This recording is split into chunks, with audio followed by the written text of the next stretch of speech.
Et yo tout le monde, c'est Godzilla Kingdom. Du coup, on se retrouve pour une nouvelle vidéo. Du coup, aujourd'hui, je vais vous parler du Monsterverse, plus précisément les titans qu'on connaît l'existence dans Godzilla 2, mais qu'on ne connaît pas. Du coup, le premier titan qu'on connaît l'existence dans Godzilla 2 King of the Monsters, mais qu'on ne connaît pas, est Mokel Mbembe ou Titanus Mokel Mbembe. Du coup, c'est un titan qu'on ne voit pas dans le film Godzilla 2 King of the Monsters.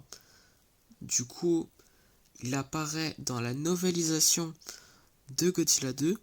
Du coup, pour ceux qui ne savent pas, c'est quoi la novélisation de Godzilla 2? En fait, c'est la version livre de Godzilla 2, si je peux dire ça comme ça.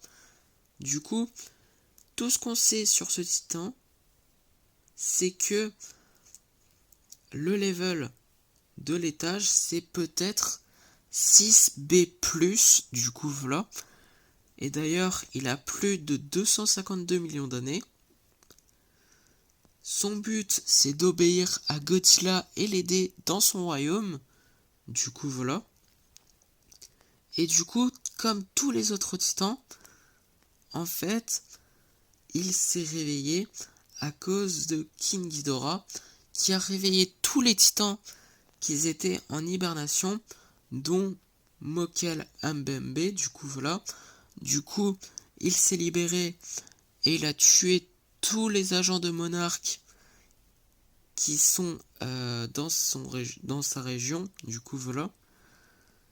Et du coup également, lorsque Lorca appelle tous les titans à Boston, Mokel Mbembe n'arrive pas à temps pour le combat et ne voit pas Godzilla devenir le nouvel alpha de tous les titans. Du coup voilà. Et du coup c'est tout ce qu'on sait sur ce titan. Du coup voilà.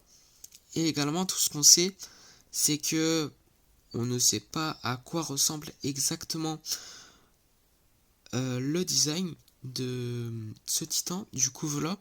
Du coup l'image que vous voyez à l'écran, c'est juste un concept. Du coup voilà. Et du coup également, il est comparable à Mothra. Du coup voilà. En ce qui concerne sa puissance, du coup voilà. Mais en tout cas, en ce qui concerne ses points faibles, etc., on ne sait pas grand chose. Du coup voilà. Et du coup, le deuxième kaiju qu'on connaît l'existence dans Godzilla 2, mais qu'on ne connaît pas, est Bunyip ou Titanus Bunyip, du coup, appelez-le comme vous voulez. Du coup, Bunyip mesure 205 mètres de long et 55 mètres de haut, et également, il pèse un poids de 42 000 tonnes, et du coup, depuis la fin du règne des Titans, il n'y a eu qu'un seul Bunyip survivant enregistré dans les temps modernes. Ce titan vit dans une ville en Australie qui est Ayers Rock. Également, l'avant-poste 99 de Monarch surveille le titan et a mis en place des mesures pour s'assurer qu'il reste en hibernation. Et du coup, ses capacités et ses aspects sont queue préhensible, nageur habile, capacité à creuser, l'armure sur son dos est très résistante, excusez-moi, aux attaques physiques.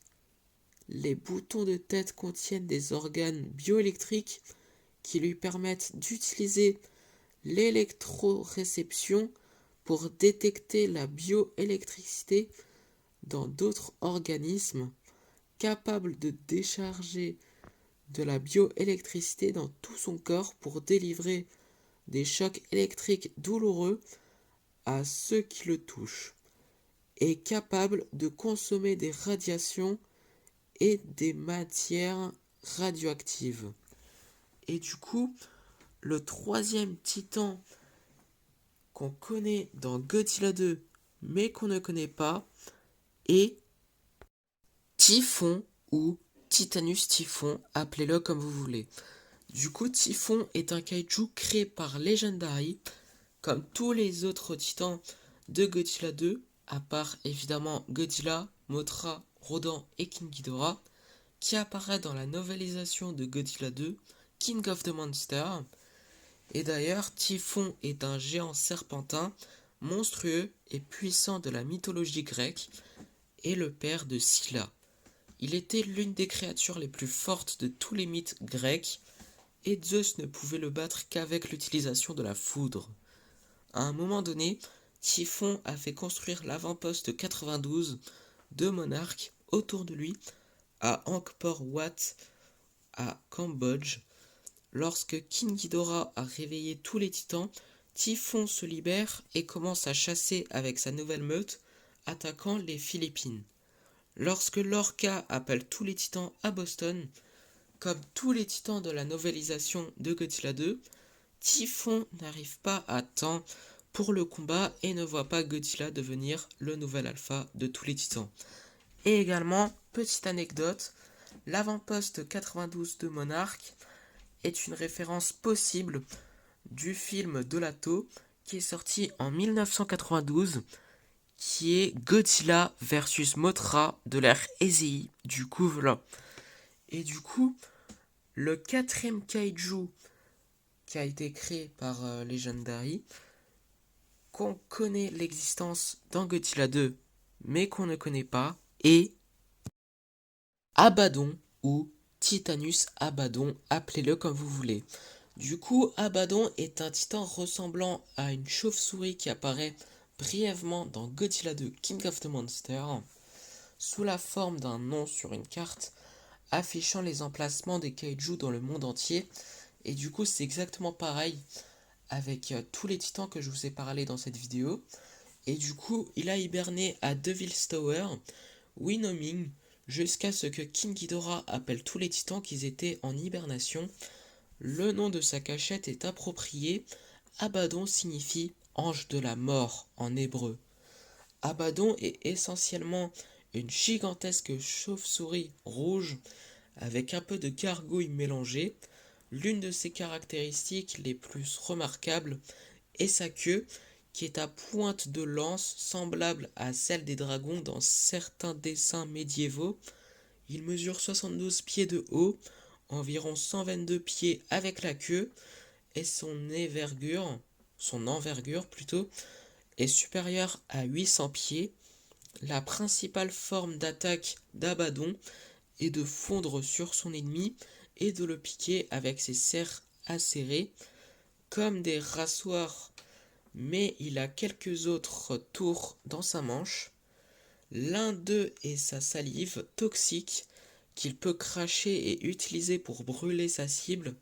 Bien qu'il soit complètement aveugle, Abaddon est constamment conscient d'esquiver sans effort les attaques et faisant de lui l'un des kaiju aériens les plus agiles du Monsterverse. Du coup, voilà. Et du coup, le dernier titan qu'on connaît l'existence dans Godzilla 2, mais qu'on ne connaît pas, est Baphomet ou Titanus Baphomet, du coup appelez-le comme vous voulez.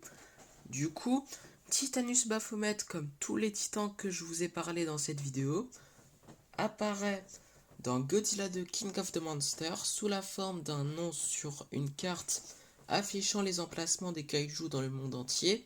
Du coup voilà. Et d'ailleurs, Baphomet était une entité démoniaque à tête de chèvre vénérée par les Templiers, mais en vérité c'était une fabrication pour incriminer les Templiers en tant qu'adorateurs d'un faux dieu. Le nom Baphomet est une perversion du vieux français pour le prophète Mahomet. Du coup, à un moment donné, Baphomet a fait construire l'avant-poste 68 de Monarque autour de lui à Volubilis au Maroc. Du coup, Volubilis est une ville du Maroc que Titanus Baphomet hiberne, du coup voilà. Du coup, lorsque King Ghidorah appelle tous les titans qui étaient en hibernation en faisant son rugissement d'alpha, Baphomet se libère et commence à chasser avec sa nouvelle meute. Lorsque Lorca appelle tous les titans à Boston, comme tous les titans que je vous ai parlé dans cette vidéo, Baphomet n'arrive pas à temps pour la bataille et ne voit pas Godzilla devenir le nouvel alpha de tous les titans.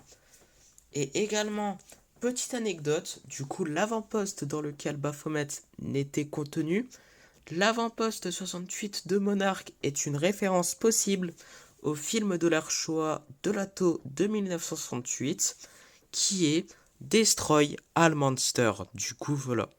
Du coup, c'est la fin de cette vidéo et la fin de cette présentation, si je peux dire ça comme ça, des titans de Godzilla 2 qu'on connaît l'existence mais qu'on ne connaît pas. Du coup, j'espère qu'elle vous aura plu. Si c'est le cas, n'hésitez pas à liker et à vous abonner. Si vous avez des questions, n'hésitez pas à me les dire dans les commentaires. Et sur ce, je vous dis à plus!